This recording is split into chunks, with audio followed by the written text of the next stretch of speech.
Hi friends, Krista here. Thanks for stopping by Books and Jams. Sorry about the lights on my face. It is just the time of day where the sun is coming in through the blinds right there.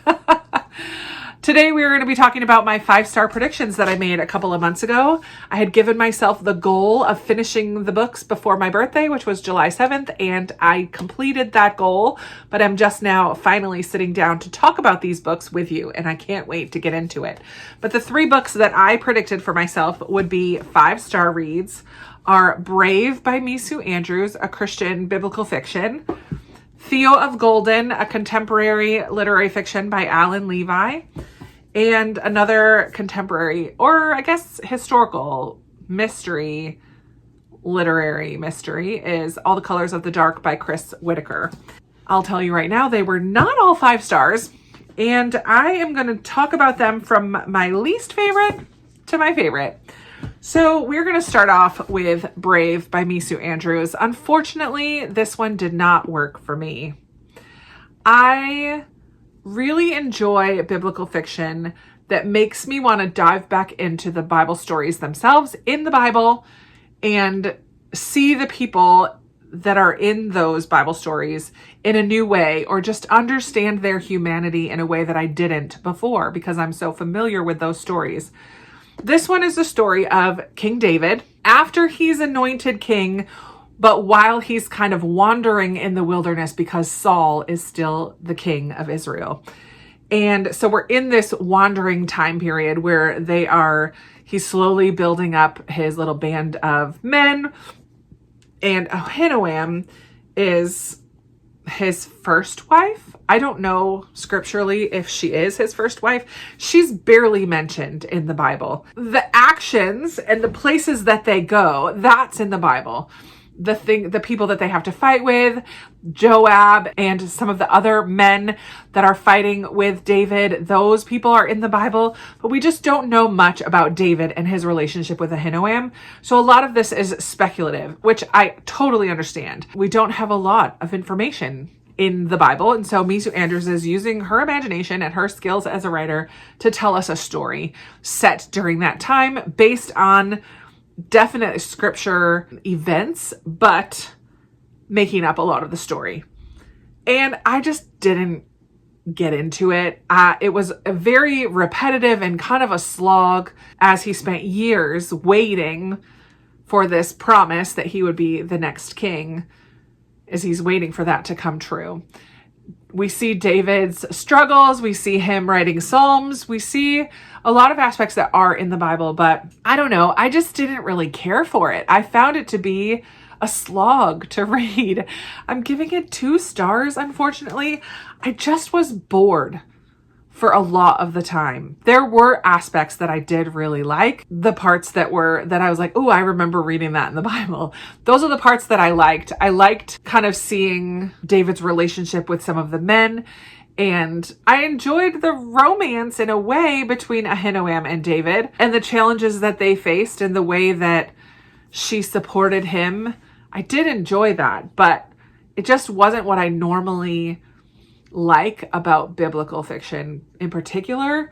And honestly, when I look at this book, I just remember being bored. It's 357 pages, and it's easily 50 to 60 to 70 pages too long.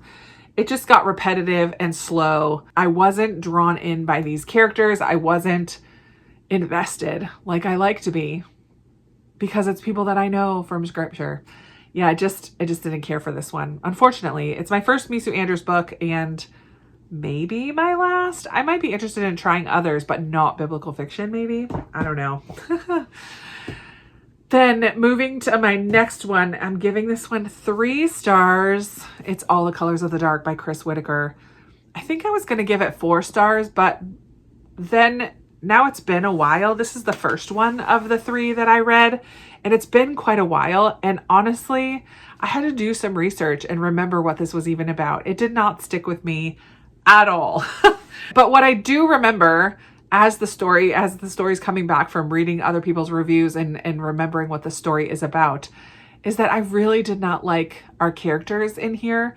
This one is it's called a thriller, mystery thriller. We follow 3 kids, really, Patch and Saint and Misty, from the time that they're 13 at the beginning of the story through decades of their lives.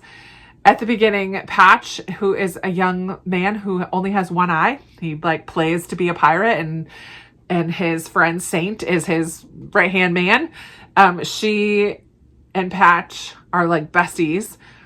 But then there's a serial killer, and Patch happens upon a situation where this serial killer is trying to take Misty, and he rescues Misty but gets abducted himself.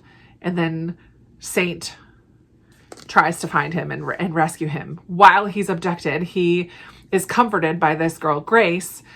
And then this sparks an obsession. Once he's rescued, he tries to find out who Grace is and cannot find her, and spends decades of his life obsessed with Grace. Saint spends decades of her life obsessed with Patch.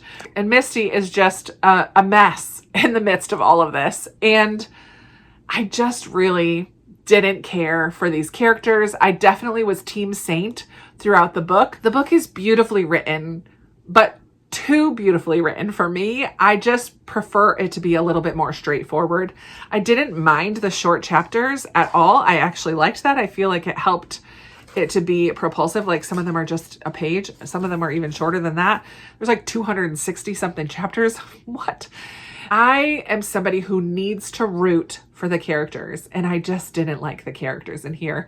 And because we're following them for decades, but it felt like they were trapped in their same kind of thinking, their same bad choices year after year after year. And it didn't feel to me like there was enough redemption or reconciliation or payoff at the end for this long meandering struggle. I did like how this started, and I did like how it ended, but I don't think it's going to stick with me. I do think the setting was described really well. I thought the characters, I mean, you get an in-depth study of these characters. I just didn't like them. And I definitely am an outlier, I think, in this book. I do, maybe not. I mean, it was a Goodreads finalist last year, or the winner last year in one of the categories. I mean, there are a lot of people who love this book. I'm just not one of them. It was just okay for me. It's not going to stick with me. I'm not going to remember these characters. I'm not going to look on this book fondly and remember it. But I am glad I read it. And when it finished, I felt like it was a good book. Like, I can appreciate some of the language that he used. I can appreciate the writing style. I can appreciate some of the choices that he made. It's just not a book that's going to stick with me because I didn't love the characters. And I need somebody to love, to root for in the midst of a story. And I just didn't in this one. I mean, I did like Saint. Of the three of them, I did like Saint. But I was just frustrated with her. And even more so frustrated with Patch. I felt like Patch had a rough start to things and made some good choices early on, but then got stuck in this place. And I can understand that to a degree, but I feel like everybody helped him to stay stuck instead of pushing him to grow and move beyond that, or allow that to change him in some way. I don't know. It just wasn't for me. And the lights are getting worse and worse as we go. I probably should have waited until the sun went down a little more, but kind of perfect. It's the golden hour. So we're going to do my final one, Theo of Golden, which was absolutely a 5-star read for me. Definitely in my favorites basket for a favorite of the year. And honestly, a favorite of all time. This book, I finished it. I'm like, is that the best book I've ever read? It's definitely, of recent years, the best book I've read in a really long time. It's going on my list, my unwritten list of favorite books of all time. This is one that will stick with me. I just loved it so much. We follow Theo. He's an 80-something-year-old man who arrives in the town of Golden.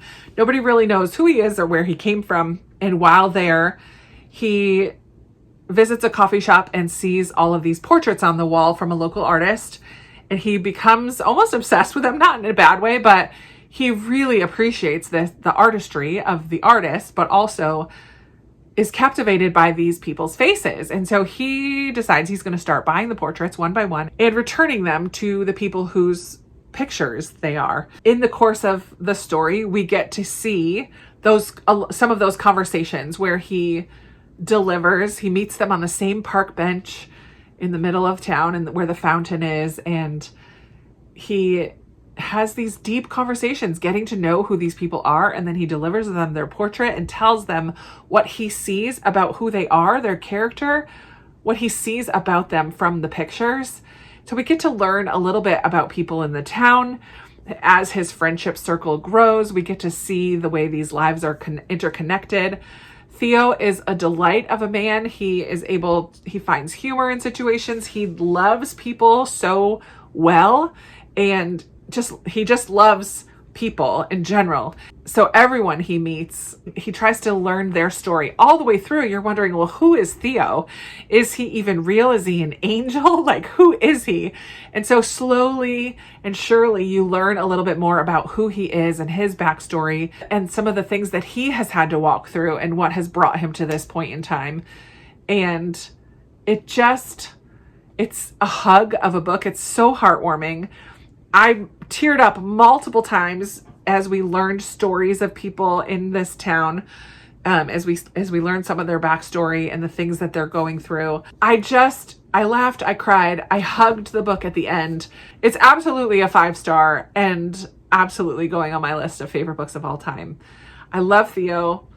I love his faith, his strength, his kindness, his love, the way that he sees the world, the way that he handles his own grief and walks through things, the way that he lets people into his life little by little, the way everything kind of wrapped up at the end.